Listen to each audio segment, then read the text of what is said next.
Iran के अंदर स्थिति बहुत तेजी से बिगड़ रही है। ईरानी राष्ट्रपति ने यूएई पर हमले के चलते आईआरजीसी की आलोचना की और कहा कि उन्हें हमले की जानकारी नहीं थी और इसके जवाब में अब संयुक्त राज्य अमेरिका भारी मात्रा में उपकरण और हथियार यूएई में भेज रहा है, शायद किसी प्रतिक्रिया की तैयारी कर रहा है। और इन सब के ऊपर अब ईरान के तट पर, खासकर उस तट पर जो हॉर्मुज जलडमरू मध्य से सटा है, हर जगह धमाके हो रहे हैं। तो चलिए इन सब पर बात करते हैं।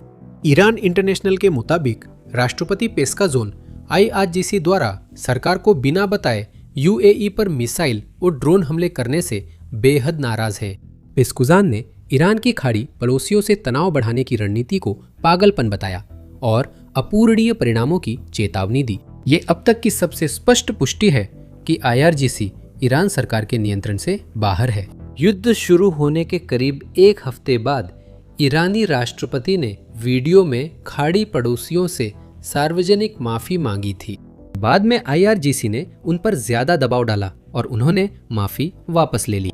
लेकिन हमारे पास वो माफी वीडियो में थी जिसमें वो सबको माफी मांगते हुए दिख रहे थे, मूल रूप से ये स्वीकार करते हुए कि ईरान जानता है कि वो जो कर रहा है वो गलत है, लेकिन उन्हें शासन के बचने का कोई और तरीका नहीं दिखता। वे आतंकवादी हमले कर रहे हैं।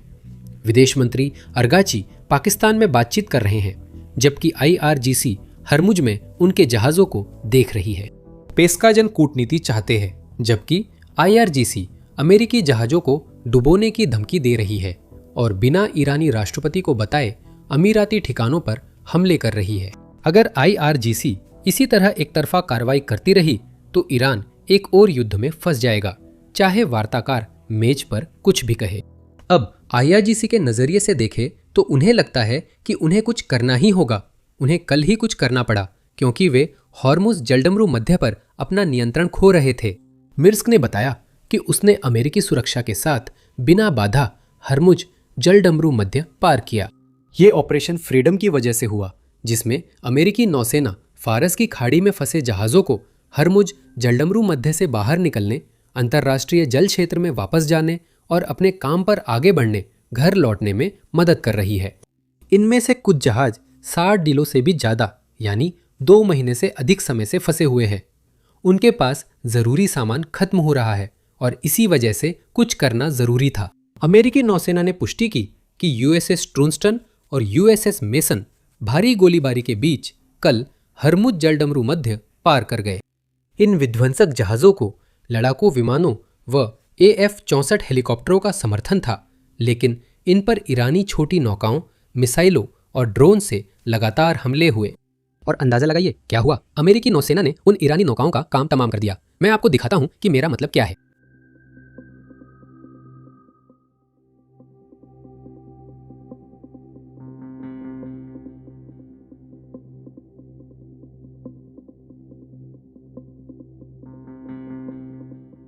राष्ट्रपति ट्रंप ने इस बात की पुष्टि इस ट्वीट से की थी। ईरान ने जहाजों की आवाजाही और प्रोजेक्ट फ्रीडम के संदर्भ में कुछ असंबंधित देशों पर भी गोलीबारी की है, जिनमें एक दक्षिण कोरियाई मालवाहक जहाज भी शामिल है।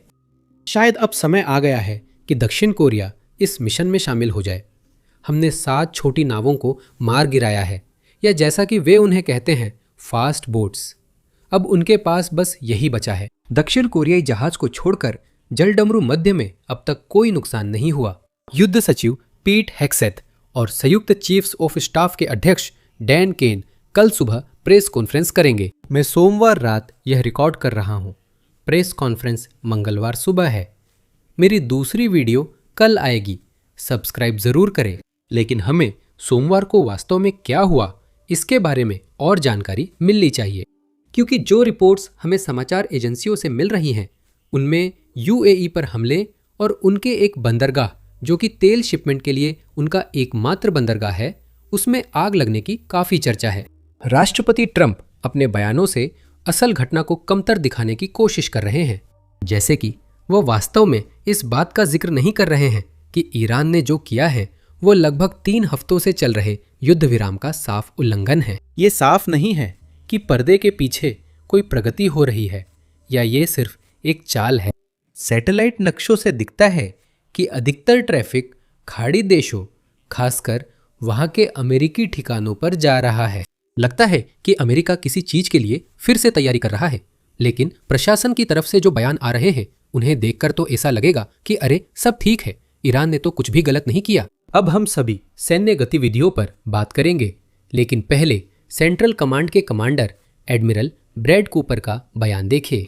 वे 2 विध्वंसकों की बात करते हैं जो हॉर्मुज जलडमरू मध्य गए थे, और वहां क्या हुआ सुनिए। क्रूज मिसाइलें अमेरिकी जहाजों के पीछे थीं, पर ज्यादातर वाणिज्यिक जहाजों को निशाना बना रही थीं। हमने अपनी और सभी वाणिज्यिक जहाजों की रक्षा की। वाणिज्यिक जहाजों पर ड्रोन दागे गए और हमारी प्रतिबद्धता के अनुसार उन सभी को नाकाम किया गया। फिर छोटी नावें वाणिज्यिक जहाजों के खिलाफ बढ़ीं और अपाचे व सीहॉक हेलीकॉप्टरों ने सभी को डुबो दिया। फिर जैसे ये पहले से ही काफी बुरा नहीं था, हमें दक्षिणी ईरान के कासिम और बंदर अब्बास बंदरगाहों पर कई विस्फोटों की खबरें भी मिली। ये रिपोर्ट प्रमुख ईरानी पत्रकार के टेलीग्राम चैनल से आ रही है, जहां कई ईरानी लोग देश की घटनाओं की खबरें भेजते हैं। उनके पास अब भी कुछ लोगों से जुड़ने के तरीके हैं। जैसा आप जानते हैं, 99% ईरानियों के पास इंटरनेट नहीं है, पर यह संदेश देखिए जो उन्हें कल रात करीब 4 बजे मिला। 4:16 बजे होर्जोन में एक विस्फोट सुना गया, फिर कासिम में 2 विस्फोट हुए, फिर बंदर अब्बास में, फिर बंदर अब्बास में, फिर कई अलग अलग विस्फोट हुए जो 3 मिनट के भीतर हुए। साफ है कुछ तो हो रहा था, और ये उन द्वीपों और बंदरगाहों पर हो रहा था जो ईरान के पास हॉर्मुज जलडमरू मध्य में हैं। हॉर्मुज जलडमरू मध्य के पास हैं और निश्चित रूप से ओमान की खाड़ी के पास है।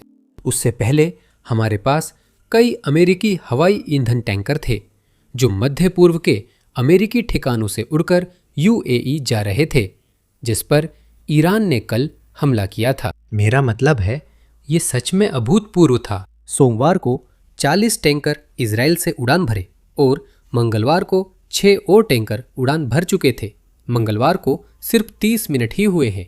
मंगलवार के पहले सिर्फ 30 मिनट में उनमें से 6 उड़ान भर चुके हैं। ये उन चीज़ों में से एक है जिसका शायद ज़्यादा मतलब नहीं निकलता अगर हम सिर्फ इसे देखें, अगर ये एक अलग थलग घटना के रूप में हो रहा होता।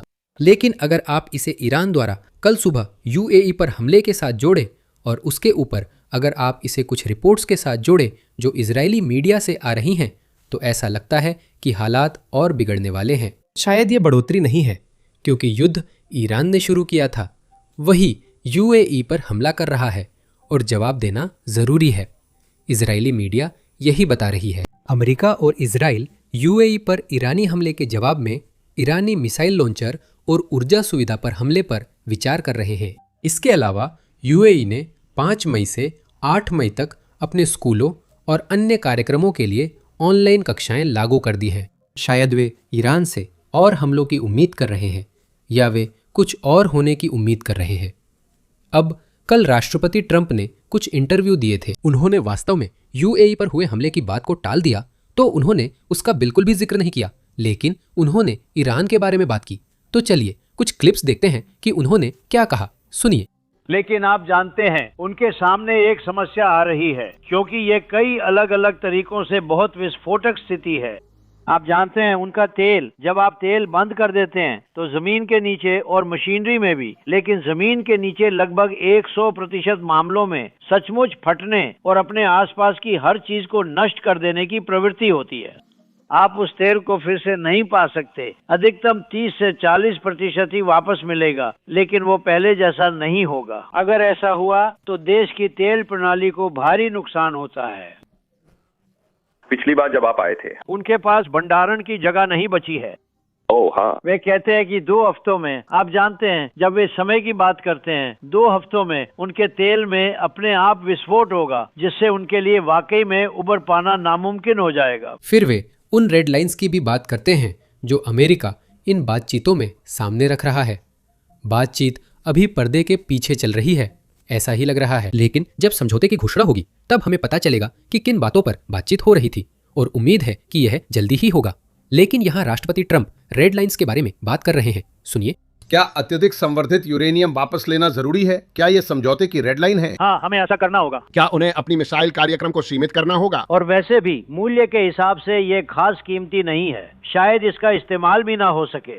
हो सकता है कि वे इसे हासिल ना कर पाएं, क्योंकि आप जानते हैं, हालांकि वे अक्सर ये कहते हैं, ओह शायद ये बेहतरीन पायलट्स अपना काम नहीं कर पाए।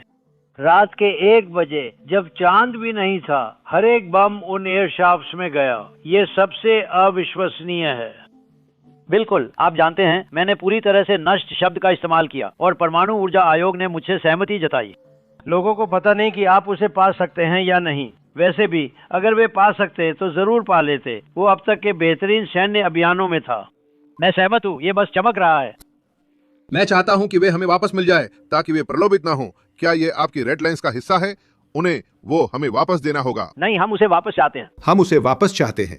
क्या यह एक लाल रेखा है कि उन्हें अपनी मिसाइल कार्यक्रम को सीमित करना होगा और कठोर निरीक्षण करवाने होंगे? हाँ, मुझे उस पर भरोसा नहीं है। आपको पड़ोसियों पर भी ध्यान देना चाहिए। उनके पास कम नहीं हो सकता। वे पूछते हैं बाकी लोगों का क्या? देखो, मिसाइलें बुरी चीज है। हाँ, उन्हें इसे सीमित करना होगा, लेकिन उनके पास परमाणु हथियार नहीं होने चाहिए। अब एक और चीज भी हुई जो थोड़ी दिलचस्प थी। सीनेटर लिंडसी ग्राहम, जो इस युद्ध के बहुत बड़े समर्थक रहे हैं, ने सार्वजनिक रूप से कहा कि शायद संयुक्त राज्य अमेरिका को उन ईरानी लोगों को हथियार देना शुरू कर देना चाहिए जो शासन के खिलाफ है। ये वो चीज है जिसके बारे में हम युद्ध की शुरुआत में बात कर रहे थे, क्योंकि हमारे पास इससे जुड़ी कुछ रिपोर्ट्स थी जिसमें कहा गया था कि संयुक्त राज्य अमेरिका कुर्दों को हथियार देने वाला था जो उन्हें ईरान के अंदर प्रदर्शनकारियों तक पहुंचाने वाले थे। अब ये कहानी फिर से सामने आ रही है, तो सुनिए। हमें अमेरिकी सैनिकों की जरूरत नहीं है। हमारे पास ईरान में लाखों लोग हैं। उनके पास बस हथियार नहीं है। उन्हें हथियार दो ताकि वे भी हमारी तरह उठ खड़े हों और इस शासन को खत्म कर सकें। मुझे लगता है कि एक सेकंड अमेंडमेंट जैसा समाधान इस युद्ध को खत्म करने में मदद करेगा। और राष्ट्रपति ट्रंप से जब उनका इंटरव्यू लिया गया तो उनसे इस बारे में पूछा गया और उन्होंने यही कहा, सुनिए। तो वो वापस आते हैं। अधिकांश फिर से संयुक्त राज्य अमेरिका लौट आता है। देखिए, ईरान के लोग, अगर उनके पास बंदूकें होती, जो कि उनके पास नहीं है, अगर उनके पास बंदूकें होती तो आप जानते हैं बंदूकें भेजी गईं और दूसरे लोगों ने वो बंदूकें ले ली। अगर उनके पास बंदूकें होती तो वे जरूर जवाबी हमला करते, मुझे यकीन है। लेकिन आप जानते हैं, बिना हथियारों वाली आबादी उन लोगों के सामने नहीं टिक सकती जिनके पास AK-47 हैं, भले ही आपके पास 2,50,000 लोग हों। तो आप जानते हैं, आपने मुझसे शुरुआत में पूछा था क्या मैं उन्हें देखना चाहूंगा। मैं असमंजस में हूं, क्योंकि पहले 2 हफ्तों में उन्होंने 42,000 लोग गंवा दिए। मैं सच में वो नहीं देखना चाहता। उनके पास बंदूकें होनी चाहिए और मुझे लगता है कि अब उन्हें कुछ बंदूकें मिल रही हैं। जैसे ही उनके पास बंदूकें होंगी, वे उतनी ही बहादुरी से लड़ेंगे जितना कोई और लड़ सकता है। जब आपके पास हथियारबंद लोग हों और दूसरी तरफ के पास अच्छे हथियार हों, अब दूसरी तरफ की ताकत घट चुकी है। बहुत सारे लोग जो लड़ रहे हैं अब और लड़ना नहीं चाहते। मुझे जो सुनने में आ रहा है उसके मुताबिक अब उन्हें पैसे भी नहीं मिल रहे हैं, क्योंकि हमने उन्हें सैन्य तौर पर पूरी तरह से तबाह कर दिया है। हमने वही किया है। अब यह समझने के लिए कि ईरान अभी जैसा व्यवहार कर रहा है उसके पीछे क्या वजह है, हमें पीछे जाकर देखना होगा कि ईरान आज जहां है वहां तक कैसे पहुंचा। इसका मतलब केवल 1979 की इस्लामी क्रांति तक पीछे जाना नहीं है। असल में हमें और पीछे जाना होगा, जब 19वीं सदी में काजार वंश ने ईरान पर शासन किया था, और देखना होगा कि उस समय शासक वर्ग ने जो फैसले लिए थे वे आज भी ईरान को कैसे प्रभावित करते हैं। तो सोचिए, क्या हम अपने मल्टीपार्ट पॉडकास्ट में यही कर रहे हैं जो आज रिलीज हुआ है?